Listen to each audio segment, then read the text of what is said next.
ఒకరోజు ఒక గాడిది పాడుబడిన ఒక నూతిలో పడిపోయింది. గట్టిగా అరుస్తుంటే అది తెలుసుకొని తన యజమాని అక్కడికొచ్చాడు.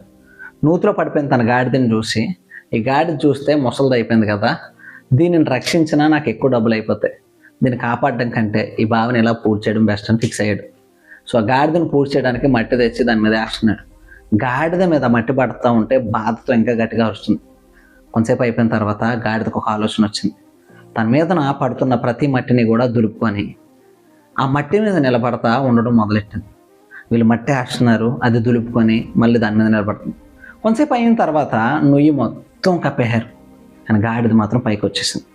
ఈరోజు నీకు చెప్తున్నాను చూడు, మన జీవితంలో చాలామంది మనం పనికిరాము అనే ఒక ఒపీనియన్కి వచ్చేస్తారు. నువ్వేం సాధించలేవనే ఒపీనియన్కి వచ్చేస్తారు. నువ్వు ఎదగలేవని అలా ఆలోచన చేస్తూ ఉంటారు.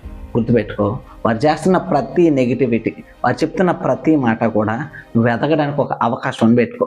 వారు చెప్తున్న ప్రతి మాటను తొక్కుకుంటూ, ఆ నెగిటివిటీ అంతటినీ తొక్కుకుంటూ ఒకరోజు నువ్వు పైకి రా, ప్రతి ఒక్కరూ నేను చూస్తారు.